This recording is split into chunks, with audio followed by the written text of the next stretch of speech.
I love Cube, but Cube can't out-rap me.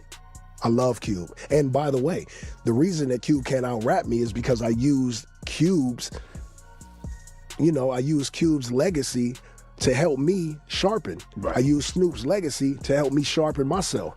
I used Dr. Dre, NWA. So it's like those guys came before me. You know what I'm saying? This is what happened when the game sat down with Shannon Sharpe on Club Shay and declared himself the greatest West Coast rapper of all time, telling the world that Ice Cube can't out-rap him. The game has built a career on controversy, from his beef with 50 Cent to taking shots at Eminem to his ongoing tensions with Meek Mill. But claiming you can out-rap Ice Cube puts you in different territory entirely. Ice Cube wrote most of Straight Outta Compton. He helped invent gangsta rap as a commercial genre. The man is a founding father of West Coast hip-hop, and here's what makes the whole situation bizarre. While the game was making these claims, he was literally on tour performing alongside Ice Cube on the High Rollers tour across the UK. So what exactly happened? What do the numbers actually say about both artists, and does the game have any ground to stand on with this claim? Early December 2024 brought the game to Shannon Sharpe's podcast, the same show that produced that viral Cat Williams interview that broke the internet earlier in the year. Sharpe has become one of the biggest podcast hosts in the game, landing interviews with everyone from comedians to politicians, and he asked the question that would set off the whole debate: who's the best West Coast rapper? The game's answer came without hesitation. His exact words were, "Can't nobody out-rap me, man. And anybody that knows will know. No one can do what I can do. No one has my skill set. Not only do I have the ability to wrap circles around people, I'm also with all the BS too, if it came down to that." What do you feel the state of hip-hop is right now, gang? It's trash. Yeah. Yeah, I don't like it. And me, I'm just, one of the best rappers on earth. So, what am I saying? Is it bad to say that I'm one of the best rappers on earth? Nah. Right. I am. Right. Everyone knows this. Sharpe pushed back by naming legends, bringing up Ice Cube and Snoop Dogg, names that carry serious weight in hip-hop history. These aren't just successful rappers, they're architects of an entire sound and movement that defined a generation. And that's when the game doubled down with a direct quote that would light up every hip-hop outlet online. "I love Cube, but Cube can't out-rap me." His reasoning took the form of a basketball analogy, the game explained. "The reason that Cube can't out-rap me is because I use Cube's legacy to help me sharpen myself. I use Snoop's legacy to help me sharpen myself. I use Dr. Dre and NWA, those guys came before me. So it's like Kobe. Kobe watched Mike growing up. In Kobe's prime, Mike couldn't hold Kobe, but that's because he came before him." The argument boils down to studying the masters and becoming better than any single one of them by absorbing all of their strengths. People make the same case about Kobe learning from Jordan, but here's the thing about that comparison.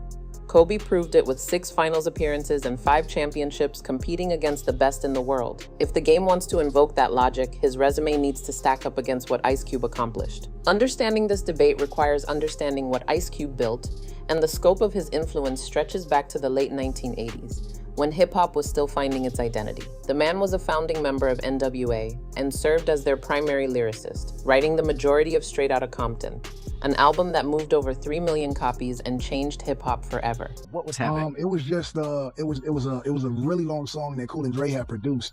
It was going to be a intro on my, I think it was Red Album. I don't know if it was the Red Album or something else, but it was just a point in hip hop where I was just going around and I didn't really give a fuck. So like every time somebody asked me to freestyle, because niggas always do, I just said one that on my head that just sticks, and that one was so dope to me. I just kept saying it and saying it and saying it. That record didn't just sell well. It established the blueprint for how West Coast gangsta rap would sound for decades to come. December 1989 marked his departure from the group over financial disputes, with reports suggesting he received only about $32,000 for his work with NWA, despite being their main creative force. Going solo became his proving ground, and he wasted no time proving the doubters wrong. America's Most Wanted dropped in 1990 and earned platinum certification, establishing him as a force outside of NWA. Death Certificate followed in 1991, peaked at number 2 and sold around 2 million copies, cementing his status as one of hip-hop's elite solo acts. November 1992 brought The Predator, and this album made history in a way no other record had before. It became the first album ever to debut at number 1 on both the Billboard 200 and the top R&B hip-hop albums chart simultaneously. No rapper had ever achieved that before Ice Cube did it. Double platinum certification followed. 5 platinum solo albums fill out his discography, with total US sales landing between 9 and 11 million units. The Rock and Roll Hall of Fame inducted him alongside NWA in 2016, a recognition that placed him among the most important artists in music history. His impact stretches far beyond the studio in ways that separate him from most rappers of any era. Over 108 film credits sit on his resume, spanning acting, writing, and producing. Straight Outta Compton, the movie he produced about NWA's rise, grossed over $200 million at the box office and introduced the group's story to a whole new generation. Yeah, I used to think Eminem was better than me. So what you saying right now? He's not. Challenge. Hey, challenge it. Game, you don't want to go versus against Yes, Eminem. I do. What do you mean? Yeah, I do. The f you mean? So what you trying to say? Hey, let's just say what you're trying to say. You trying to say that I don't want to head up fade with the white man? The Big E3 Basketball League represents another business venture entirely outside of entertainment, and those teams now sell for $10 million each. All of that adds up to an estimated net worth of around $160 million. And here's something revealing about his character that speaks to how he views these kinds of debates. Back in September 2023, Ice Cube actually pushed back against the GOAT label, tweeting, "For those who think it flatters me, please don't call me a ficking GOAT. Carry on." He followed up by saying he appreciates the respect but doesn't want the title. The man doesn't chase legacy debates because his work already settled the question, and he seems comfortable letting his catalog speak for itself without engaging in comparisons. The Game story connects to Ice Cube in a way most people don't realize, and the connection goes deeper than just being from the same coast. October 2001 saw him take 5 bullets in a shooting that nearly ended his life. During recovery, he spent his time studying albums by Ice Cube, Dr. Dre, and the West Coast legends who came before him. And that's where his style took shape. Ice Cube's influence on the game isn't just general inspiration, it's foundational to who he became as an artist. Aftermath Entertainment and G-Unit Records both signed him in 2004, putting him under the wings of Dr. Dre and 50 Cent. January 2005 brought the documentary,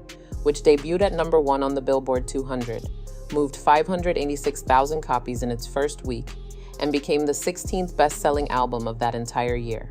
And anyone that disagrees with that is, they lying to themselves. But then we get back to that mirror. They need to go step in that mirror. Look at yourself. And then bring up my discography and everything that I've done for hip-hop, LA, the West Coast. Like, I carried a lot and I asked for nothing. Double platinum certification followed, and critics credited the album with reviving West Coast hip-hop during a stretch when Southern and East Coast artists had been dominating the charts and the conversation. The Game brought attention back to the West Coast at a time when people were questioning whether the region could still compete. His public falling out with 50 Cent and G-Unit could have derailed everything, and plenty of people expected him to fade once he lost that support system. Doctor's Advocate arrived in November 2006 and debuted at #1 as well, silencing the critics. That album proved he could succeed without Dre or 50 backing him, establishing his independence as an artist. 8 #1 albums on the R&B hip-hop charts puts the Game in elite company, tied with Tupac and Lil Wayne for 3rd most of all time. That's a statistic worth sitting with for a moment, because Tupac and Lil Wayne represent 2 of the most successful and influential rappers in the history of the genre. 2 Grammy nominations, over 3 billion streams across platforms, and 10 studio albums round out a legitimate career that spans 2 decades. His estimated net worth sits somewhere between $5 and $10 million, though the figures vary depending on the source. The gap becomes clear when you put the numbers side by side.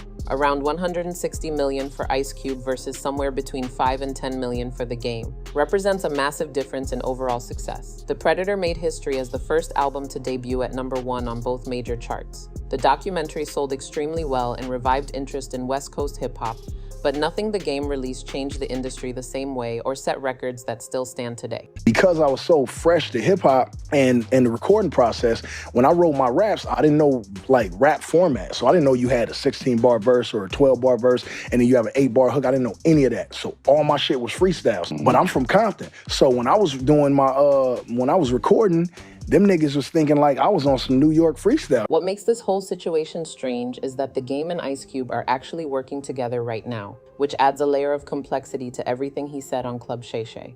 The High Rollers Tour features both artists alongside Cypress Hill, hitting major venues across the UK and Ireland, including London's O2 Arena and Manchester Arena. This represents Ice Cube's biggest UK tour ever, and The Game is right there alongside him as part of the lineup. No beef exists between them in any real sense. They're business partners on this tour, sharing stages and presumably sharing profits. And Ice Cube has publicly praised The Game's abilities in ways that suggest genuine respect. During a recent interview about his album Man Down, Someone asked Cube who he'd want in a dream cipher, and he specifically named the game, saying, "I would put the game. He's finging ferocious on the mic, that would be a dope cipher."